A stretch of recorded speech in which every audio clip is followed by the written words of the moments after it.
Gayatri PG college Sanchore के online class में आप सभी विद्यार्थियों का स्वागत है। बीए द्वितीय वर्ष राजनीति विज्ञान के पेपर प्रतिनिधि राजनीतिक विचारक में आज हम हमारे विचारक एक्विनास ऑगस्टाइन के संबंध में एक महत्वपूर्ण घटनाक्रम चर्च राज्य संघर्ष के संबंध में डिस्कशन करेंगे, समझने का प्रयास करेंगे। देखिए, आप सभी को पता है कि प्लेटो और अरस्तू का अध्ययन करने के बाद प्लेटो और अरस्तू प्राचीन राजनीतिक विचारक, यूनानी राजनीतिक विचारक हैं। बाद में जो मध्यकालीन है, यानी 500 ईस्वी के बाद और 1500 ईस्वी के पूर्व का जो काल है वो मध्यकाल है।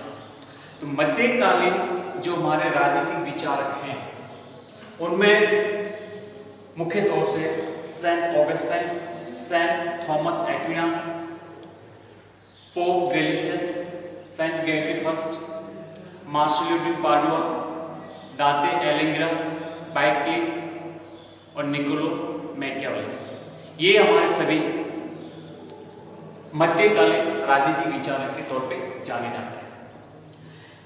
अब देखिए, मध्यकाल में एक घटना घटित होती है। होता यह है कि मध्यकाल आते आते हमारे जो राजनीतिक विचारक हैं इनमें एक प्राय संघर्ष का रूप धारण करता है चर्च और राज्य। दोनों ही अपने अस्तित्व, दोनों ही अपनी शक्ति का औचित्य सर्वोच्च दिखाने का प्रयास किया जाता है। चर्च ये धर्म का प्रतीक है और राज्य, ठीक है। अब इन दोनों के मध्य क्या होता है? संघर्ष होता है। क्या मतलब होता है? संघर्ष होता है। कुछ ऐसे विचारक हैं जो चर्च को सर्वोच्च स्थान प्रदान करते हैं। ईसाई धर्म के यानी धार्मिक जो विचारक हैं, जो पोप हैं, जो पादरी हैं, जो धार्मिक पुजारी हैं, पुरोहित है धार्मिक, वो सभी लोग इसको सबसे ज्यादा महत्व देते हैं। और कुछ विचारक जो अरस्तू के फॉलोअर हैं, अरस्तू के अनुयायी हैं या अरस्तु की विचारधारा में विश्वास करते हैं, वो राज्य के समर्थक हैं, यानी राज्य को सर्वोच्च स्थान प्रदान करने की बात करते हैं, ठीक है। उन्हें प्राय हम देख सकते हैं मार्सिलियो डी पाडुआ है, दाते एलिग्रा है, बाइक्लिफ है, मैकियावेली। ये जो राज्य की जो समर्थक हैं या अरस्तुवादी विचारक हैं, ये चर्च के ऊपर राज्य की सर्वोच्चता को प्रदान करते हैं। यानी कह सकते हैं कि इन दोनों के मध्य जो संघर्ष हुआ, जो धार्मिक या ईसाईयतवादी जो विचारक हैं वो चर्च को प्रमुखता देते हैं, ये जो विचारक हैं वो चर्च को सबसे ज्यादा प्रमुखता देते हैं, और ये जो राज्य के समर्थक विचारक हैं ये सभी राज्य को सर्वोच्च स्थान देते हैं। अब स्वाभाविक है कि दोनों ही विचारक जो एक धार्मिक है, एक बिल्कुल राज्य के समर्थक है, दोनों के मध्य सर्वोच्चता प्रदान करने की होड़ है, तो स्वाभाविक है कि दोनों के मध्य संघर्ष होगा ही होगा। इस बात को आज के हम क्लास में समझने का प्रयास करेंगे। देखो, हर युग में, हर काल में अलग अलग घटनाक्रम घटित होता है। तो आपने देखा होगा प्लेटो और अरस्तू पढ़ा, वो दोनों ही, और विशेषकर जब अरस्तू ने तो राज्य को बिल्कुल प्रमुखता के तौर पर स्वीकार किया और राजनीति विज्ञान को बिल्कुल विज्ञान का स्वरूप दिया, वैज्ञानिक दृष्टिकोण से, यथार्थवादी दृष्टिकोण से समझाने का प्रयास किया।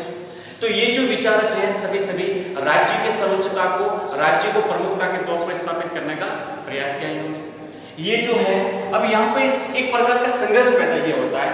ये लोग कहते हैं, ये विचारक कहते हैं कि चर्च है वो राज्य के ऊपर है, राज्य इसके अधीन है। बात को स्पष्ट समझना कि ये जो राज्य है वो चर्च के अधीन है।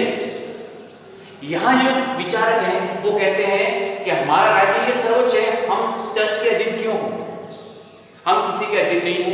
तो एक प्रकार का दोनों के मध्य एक संघर्ष पैदा होता है। क्यों होता है? तो इसको क्या है, प्राय दो तलवारों के सिद्धांत के नाम से भी जान सकते हैं। दो तलवार कौन सी? एक तलवार चर्च की, एक तलवार राज्य की।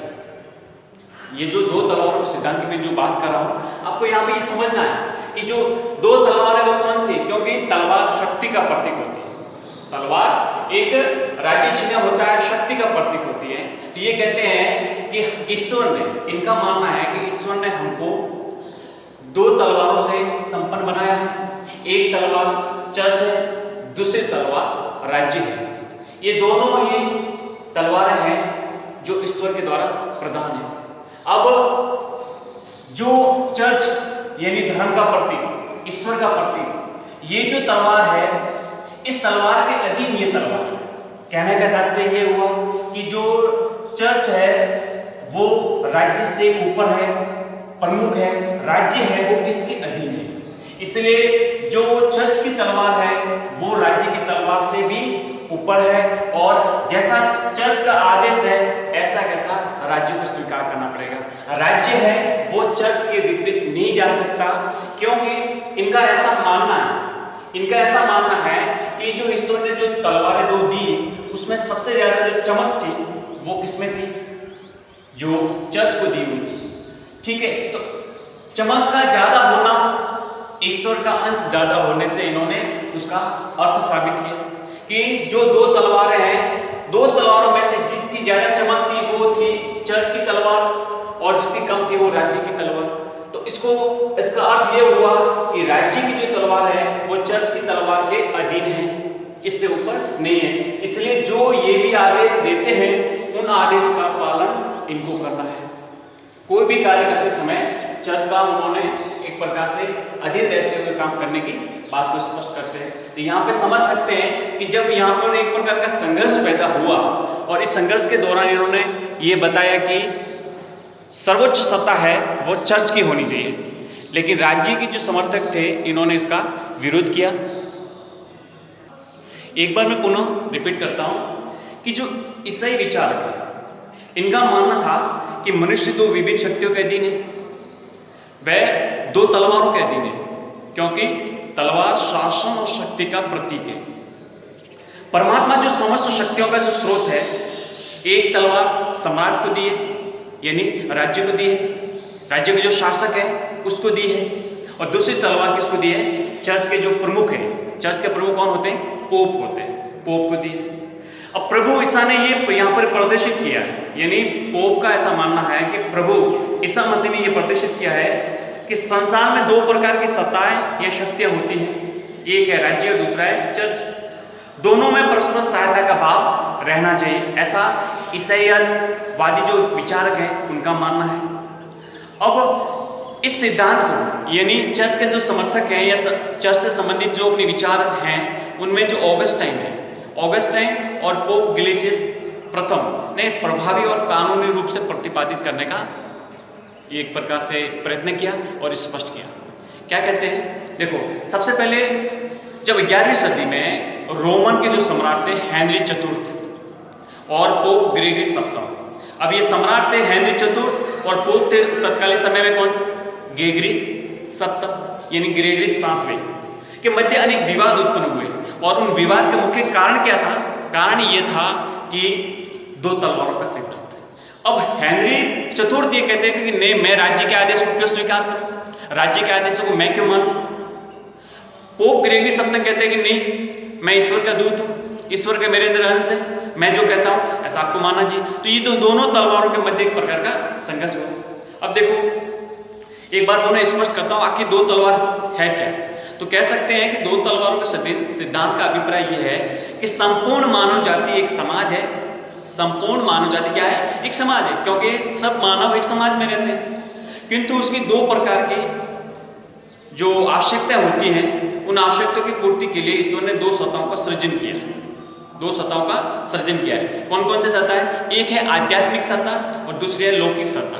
अब आध्यात्मिक सत्ता अर्थात ईश्वर, धर्म के संबंध में विचार, और ये प्राय ये जो सत्ता है ये चर्च, पोप और जो ईसाई धर्म में विश्वास करने वाले हैं उससे संबंधित है। दूसरी है लौकिक सत्ता, लौकिक भी कह सकते हैं और भौतिक सत्ता भी कह सकते हैं। अब ये भौतिक सत्ता का तात्पर्य है हमारे राज व्यवस्था, हमारे जीवन निर्वाह के उपयोगी साधन, जो भी हमारे इस पृथ्वी भूभाग पर जो भी हमारे जीवन और शासन व्यवस्था के संचालन की जो व्यवस्था है उसको लौकिक सत्ता से समझा जा सकता है। दोनों का अपना अलग अलग क्षेत्र क्षेत्र में दोनों स्वतंत्र हैं, दोनों को एक दूसरे की सहायता करनी चाहिए, यानी राज्य और चर्च के हैं जो दोनों के मध्य क्या होना चाहिए, एक दूसरे की सहायता होनी चाहिए। पोप ने यह सिद्ध करने का प्रयत्न किया कि राजा की जो सत्ता है उसका अंतिम स्रोत क्या है, चर्च है। पोप स्पष्ट कहते थे, क्योंकि वो अपना वर्चस्व चलाना चाहते थे। वो कहते थे कि जो राजा है, शासक है, उसकी सत्ता के जो अंतिम स्रोत है वो कौन है, चर्च है। अर्थात राजा हमेशा चर्च की आज्ञा का पालन करे, और दोनों तलवारें वास्तव में चर्च की है। अब यहाँ पे और उन्होंने कह दिया कि ये जो दोनों तलवारें हैं ये मूल रूप से किसकी हैं, चर्च की है। ठीक है, पोप ने तो एक तलवार राजा को शासन व्यवस्था के संचालन के लिए प्रदान किया है। जब पोप चाहे तब राजा से वो तलवार ले भी सकता है। इसका मतलब प्रमुख कौन हो गया, चर्च हो गया। ठीक है, तो चर्च ने अपनी तलवार यानी जो शक्ति का प्रतीक थी, राज्य को अपनी ओर से प्रयोग करने को निमित्त दे रखी है। यानी जो शासन संचालन के लिए, राज्य के संचालन के लिए, राज्य व्यवस्था के संचालन के लिए जो तलवार प्रदान की गई है, जो शक्ति का प्रतीक है, वो कभी भी अगर पोप चाहे, चर्च चाहे तो वो वापस ले सकता है।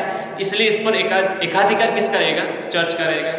ठीक है, तो अब ये दोनों के मध्य एक संघर्ष शुरू हो ही गया। क्यों? क्योंकि चर्च ये चाहता था कि राज्य पर मेरा नियंत्रण रहे, और राज्य और शासक ये चाहते थे कि नहीं, हम चर्च के अधीन क्यों रहे, हम अपने आप में स्वतंत्र हैं। वो बिल्कुल इससे मुक्ति पाना चाहते थे। तो दोनों के मध्य कॉन्फ्लिक्ट हुआ, संघर्ष हुए। ठीक है, तो इसमें आप देख सकते हैं कि सबसे ज्यादा जो शुरुआत हुई है वो हेनरी चतुर्थ और ग्रेगरी सप्तम के मध्य से शुरुआत हो चुकी थी। अब देखो, ये चाहते थे, जो चर्च या ईसाईयत के जो समर्थक है वो चाहते थे कि चर्च है वो सर्वोच्च है, सुप्रीम है, और राज्य को चर्च के अधीन कार्य करते रहना चाहिए। ठीक है, अब पोप जो ग्लेसियस थे वो क्या कहते थे इसके संबंध में? वो कहते थे कि जो दो तलवारों का सिद्धांत है, मूल रूप से शुरुआत इन्होंने की थी। दो तलवारों का नाम भी पोप ग्लेसियस ने दिया था। वो कहते थे कि सेंट पीटर को जेरूसलम ईसाइयों का एक पवित्र धार्मिक स्थान है।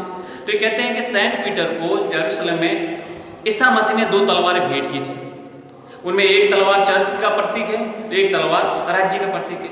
परंतु चर्च की जो तलवार में चमक अधिक थी, अर्थात ईश्वर का अंश अधिक था, इसलिए चर्च सर्वोच्च है और राज्य को चर्च के अधीन कार्य करना चाहिए। स्पष्ट रूप से उन्होंने बता दिया कि जो दो तलवारें दी सेंट पीटर को जेरूसलम में ईसा मसीह ने, तो जो चर्च की जो तलवार थी उसमें चमक ज्यादा थी, और यहां पर उन्होंने चमक से तात्पर्य बताया है कि यहां पर ईश्वर का अंश ज्यादा है, ईश्वर का अंश ज्यादा है। इसलिए ये जो तलवार है ये किसके पास है? पोप के पास। और दूसरी जो तलवार थी वो शासक को, राजा को प्रदान की गई। इसलिए कहा कि ये दोनों तलवारें हैं चर्च की। चर्च ने राज्य व्यवस्था के संचालन के लिए राज्य को दी, जब चाहे तो वापस भी ले सकता है, इसलिए उसको एक राज्य व्यवस्था के संचालन के निमित्त उसको दे रखी है। इस बात को उन्होंने स्पष्ट किया। और यही बात एक प्रकार से जो संत थे, संत ग्रेगरी फर्स्ट ने भी अपनी पुस्तक पेस्टोरल रूल्स में यही लिखा है कि जिस प्रकार पशु होते हैं, पशु पर उनके जो चरावा होता है या गडरिया होता है उसका स्वाभाविक शासन होता है, उसी प्रकार से जो राज्य है, राज्य को भी चर्च के अधीन कार्य करते रहना चाहिए। वो बिल्कुल उसके विपरीत नहीं जा सकता, उससे अलग नहीं जा सकता, हमेशा राज्य को चर्च के अधीन रहना होगा। और यही बात सेंट ऑगस्टाइन ने भी दोहराई है। उन्होंने अपनी जो पुस्तक थी सिटी ऑफ गॉड, बहुत एक विश्व प्रसिद्ध बुक थी, इसमें भी उन्होंने इसी बात को स्पष्ट करने का प्रयास किया। तो ये हमने समझा आज चर्च और राज्य के मध्य क्या संघर्ष था, दो तलवारों का क्या सिद्धांत था, और इसमें चर्च के जो समर्थक हैं और राज्य के जो समर्थक हैं उनमें किस किस प्रकार सा एक प्रकार से संघर्ष हुआ। और संघर्ष होते होते धीरे कह सकते हैं कि बिल्कुल चर्च का प्रभाव धीरे होना शुरू हो जाता है और राज्य का प्रभाव बढ़ता गया। तो कह सकते हैं कि अगले जो हमारे जो सिलेबस के अकॉर्डिंग जो विचारक हैं सेंट थॉमस एक्विनास। अब एक्विनास को अध्ययन करने से पहले हमें ये घटनाक्रम, ये जो घटना घटित हुई और जो दो तलवारों का जो सिद्धांत था, इसको समझना हमारे लिए अति आवश्यक था। क्यों? क्योंकि जो थॉमस एक्विनास भी एक ईसाईयतवादी विचारक है, चर्च के समर्थक थे। वो चर्च को प्रमुखता के तौर पे स्वीकार करते हैं और राज्य को चर्च के अधीन जो मतलब मुख्य मुद्दा है या जो विचार है उसमें यकीन करते हैं, इसलिए ये चर्च की प्रमुखता या सर्वोच्चता के समर्थक के तौर पर माने जाते हैं। तो हम देखेंगे अगले थॉमस एक्विनास के जो राजनीतिक विचार है